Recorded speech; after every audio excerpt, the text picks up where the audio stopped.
Hey everybody, welcome back to HomeRecordingMadeEasy.com and Mixing Music Analog. This will probably go up on both channels. This is kind of an unscheduled video here. I got a new toy in the studio and I was just starting to work with it a little bit. Thought I would just share it with you. If you guys like this stuff, let me know in the comments below. I'll do some more. But anyway, I'm getting ready to start recording some more TV cues, license cues for TV and film, which I do. And I've been saying for the last couple of years, I'm going to put it on the YouTube channel, show you what I kind of do. And now I'm starting to get back into that, and we're not going to write a cue today. But one of the things I needed to do is I wanted to get myself something for guitar. And so in Studio One, I'm using Easy Drummer or a Superior Drummer. Typically I'll use Easy Bass, or I'll play the bass and use the bass for the bass sounds.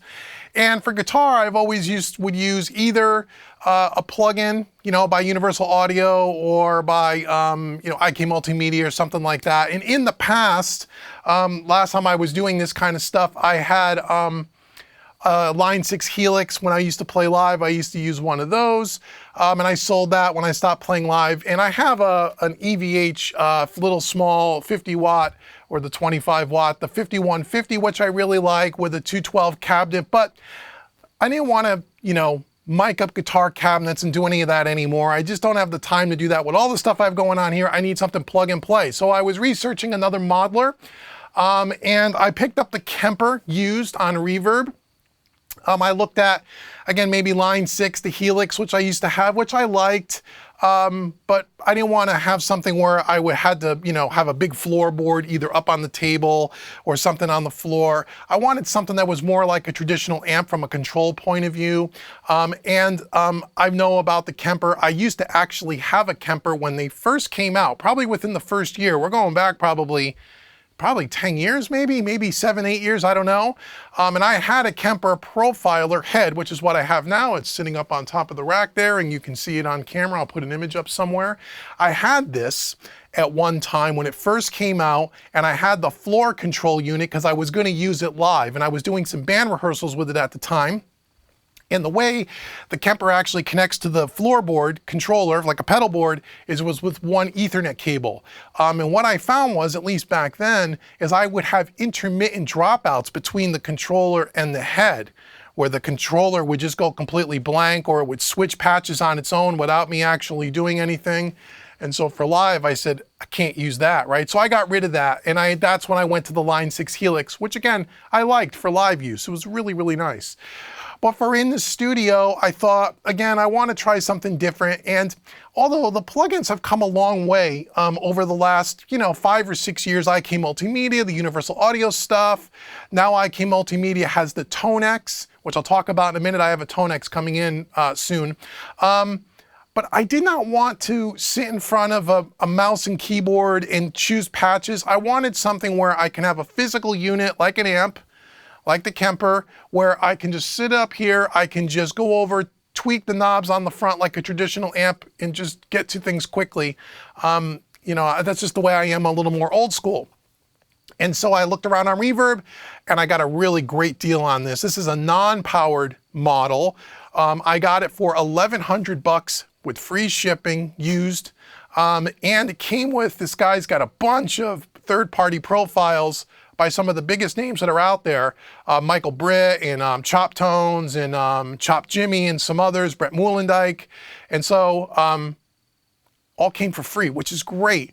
So I thought I just got this thing yesterday. I unboxed it, I plugged it in, I started to play with it, and I thought, hey, maybe you guys want to hear some sounds. I want to just give you an idea of some of the sounds that are in here. I haven't spent more than 5 minutes with this. This is patched directly into my PreSonus Quantum via the XLR outs. Into my PreSonus Quantum into Studio One, and I have on the screen here the Rig Manager, which I've never really used before, and I just figured out how I can cycle through some sounds, and I gotta tell you, the thing sounds freaking amazing, man. I really like the way this thing sounds. So I thought what I would do is, again, I'm just playing around here, I'm on the Michael Britt pack. He has like 50 profiles in here, and I know he's one of the most respected guys in the Kemper community. And so I would have bought some of his stuff anyway. He's got a couple of really cool Friedmans in here, which I'll demo for you in a second. But he's got a bunch of stuff by Ola England. He's got Michael Wagner profiles in here. He's got Rig Busters. He's got Top Jimmy. He's got, I think, 844 profiles on this thing, which I need 5 sounds, right, for what I do.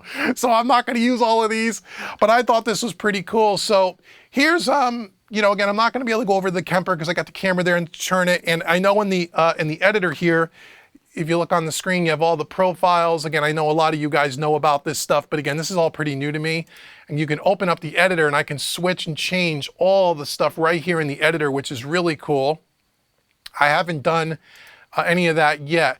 The only thing I don't see here, and this is the latest rig manager, I don't see a way to save a favorite on this, which I know I've seen it online, people do it. I don't even see a favorite column here. I have to research how I make mine a favorite so I don't have to cycle through all of these every time I want something. But anyway, so here's a couple of just a couple of sounds. I'm using a Paul Reed Smith DGT. This is the Dave Grissom model. It's very similar to like a 59 Les Paul humbuckers. This is a core model. This is a 10 top. I've had this guitar for, I don't know. I bought it in 2019 or I think it's 2019 10 top. And I love this guitar. It's the best guitar I've ever played. Comfortable. Body feels comfortable like a Strat kind of, but it feels like a Les Paul. Anyhow, so just wanted to cycle through some tones and just kind of show you what this thing has in it. So this is a Michael Britt. This is a 69 Mars 50 watt. And the cabinet that he's using on this thing is a Guyton 212. I don't know what that is. But anyway, here's kind of the sound, just stock right out of the box. I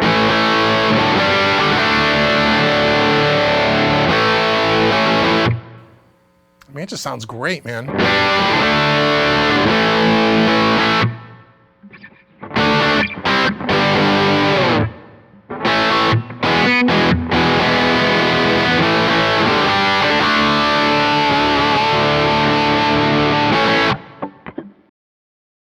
Really like that. And then I can just cycle with my keyboard down to the next profile, which is kind of cool. Here is, what's this? This is a Marshall Super Lead 1970 with a third power switch black cabinet. Again, I don't know what that is, but anyhow. Oh, it's a third power switchback 212 cabinet. Cool.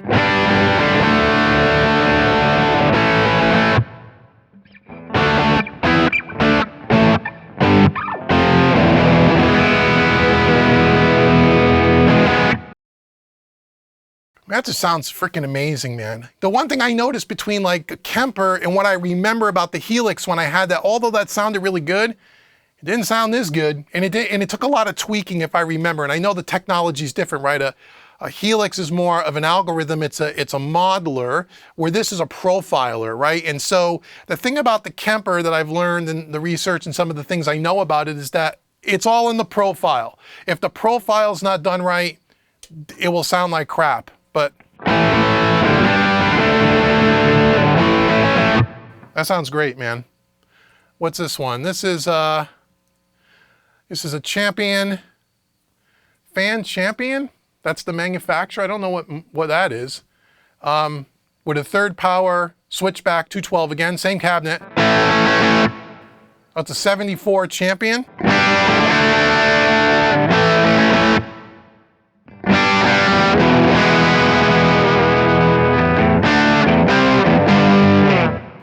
And then what I know is that you can open up this editor if you want, and let's say you wanted more gain, you can either do it on the amp, oops, or I can do it right here.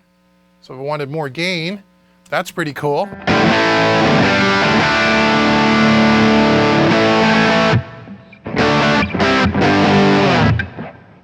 But for me, I think I would just, once I dial it in, I wouldn't even use the rig manager.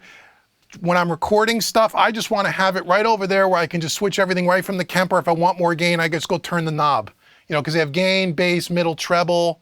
You could do everything right from the front like a traditional amp. And that was the biggest feature for me. Because again, I don't like sitting in front of, when I play, I stand up typically. I don't sit down, and I don't want to have to, you know, fuddle around, take my hands off the instrument too much to go to a mouse and a keyboard and switch things. So, oh, I got to go back here. Okay, so now it's in red. That means I changed the parameter. So if I wanted to save it, okay, I see. What's this? This is a Bleach Fire 45 with a third power, or yeah, Bleach Tech 45.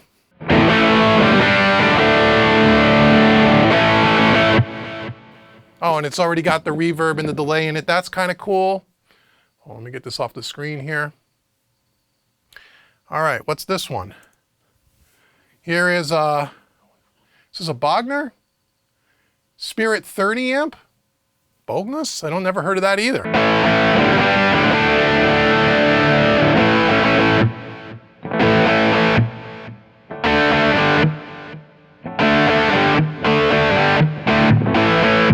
Cool. See, we got a couple others here. What's this? See, it gets to some I know. Okay, here's his Dirty Shirley. The Friedman Dirty Shirley. I love Friedman amps, man. When I was playing live, before I had a Helix, I've had the Dirty Shirley, the mini Dirty Shirley for a period. I had the Pink Taco. I think I even had the small box at one time. I mean, they were super heavy, not convenient to bring around, but man, they just sound great.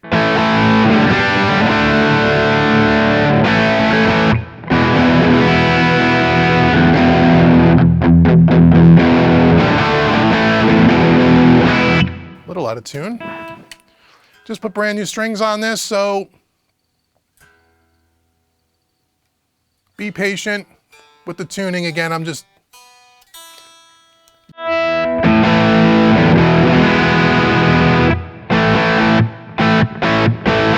I just love that Dirty Shirley, man, and if you wanted to edit that a little bit, let's see, he's got maybe put a little bit more presence on that. Maybe it's a touch more gain, because I like the high gain stuff.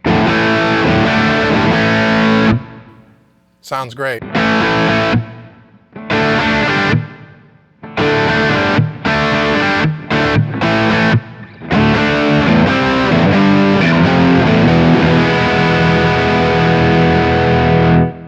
That sounds dead on to a Friedman, man. From what I remember, it's really remarkable, this technology, man. I'll tell you what, it's super remarkable.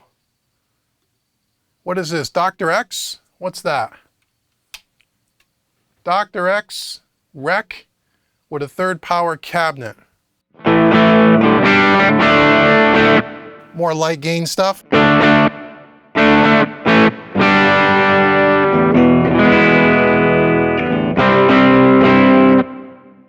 He's got a Dumble.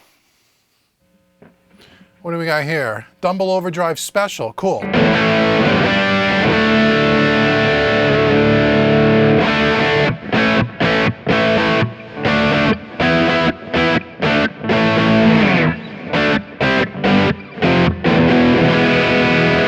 Sounds great. Here's a Friedman BE100. Here's the brown eye. What is he using? Is he still using a 212? Yeah, all these profiles on this particular one from Michael Britt are all 212 cabs, not 412s.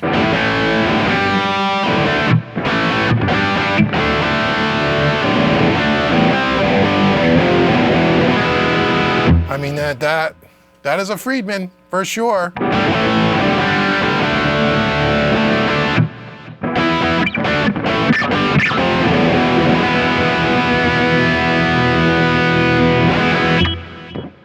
I mean, that's amazing, man. I mean, what's a Friedman BE100 amp? 3,500 bucks. You got it in here. Really, really cool. Oh, he's got, is this a 51? Let me see what else he's got here. Let's, I don't want to make this video too long. I just wanted to kind of share this with you. Again, if you want to see more stuff like this, you know, you want me to get more into the Kemper and some of that stuff, let me know. What else has he got here? He's got some Mars amplifiers. He's got, what else? What else has he got? He's got stuff I've never heard of. I mean, Michael Britt's probably got, you know, every amp under the sun. He's got, is there any Soldanos? Not in this one. I know he's got a bunch of packs. And again, I don't know that I need to buy any of his packs because there's so many here. Like I said, I'm not that, you know, I don't need that many tones. What is this? What's a Rock Woman? Or is this a Soldano? No, I don't know. Let's see, what's this? This is a high gain amp too. This is a, he's got it called Sold Ammo HR50 with a 212 third power cabinet.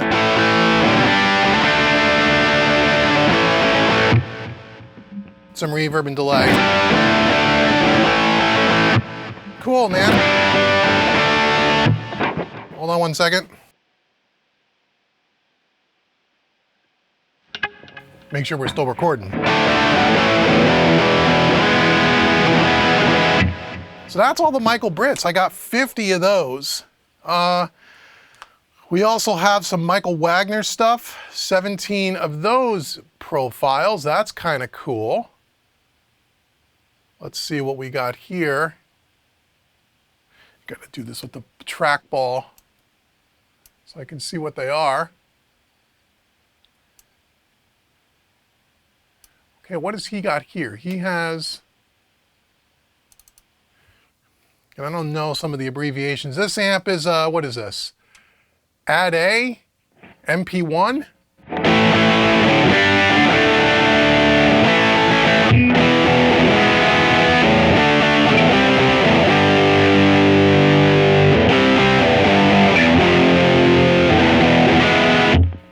That's pretty cool. What else has he got here? What's this? This is an Engel. Oh, okay. Engel with a, what kind of cabinet does he have on this one? Doesn't say.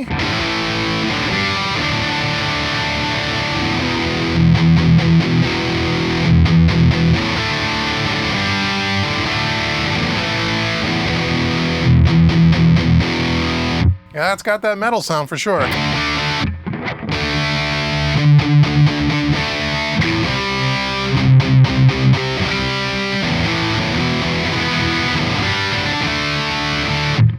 Not my thing, but that's really cool. Industry amp. He's got some, what are these, Marshall? Is this a Marshall? Mars? What is this? He's got a custom 412 here.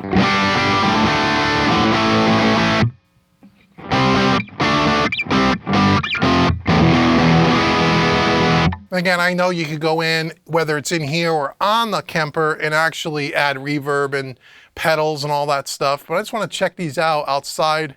Just what do they have? He's also got a Voodoo Plexi. Let's see what that's like. What else has he got here?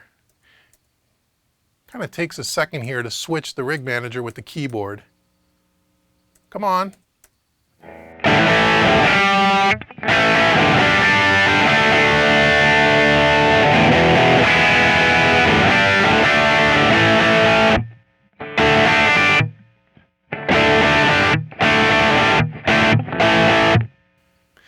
Pretty cool, man. So that's just a couple of things I got. I'm going to go through and play with more of these. Oh, there's also some bass profiles in here, which I think will be really cool for when I'm recording bass. I don't have a bass amp. I usually just go direct and use a plugin, but this is kind of cool. He's got a lot of, I don't know who made these. These might just be Kemper. These might just be Kemper, profiles, but Kemper Bass Rig Pack 2. So that's cool, using all Tech 21 bass driver DIs.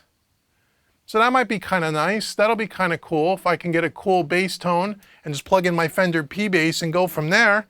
But yeah, again, we have all kinds Kemper factory content. A lot of people tell me the factory presets are not really good.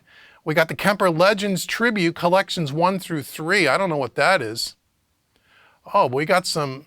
They got some here with the amp name. They got some Friedmans. They got some high watts. They got some AC30s.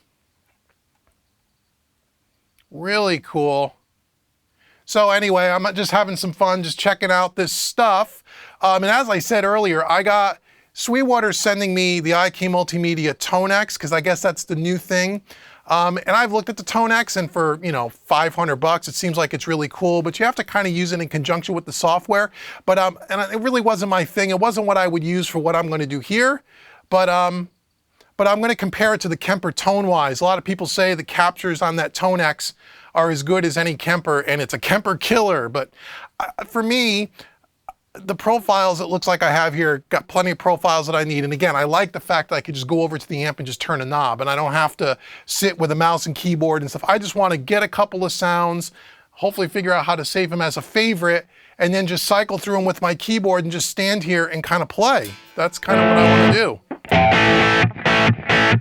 So if I go back to this Michael Britt, I really love the Dirty Shirley. That's a great profile, man, because it sounds just like a Dirty Shirley.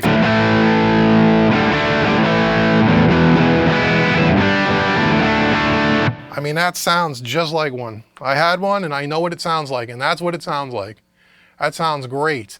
And then I got my little Studio One template here where I just have, oh, that's easy bass. But if I just bring up, I have a TV and film cue template I'm setting up, and I'll share this with you once it's all done. But here's like Easy Drummer 3.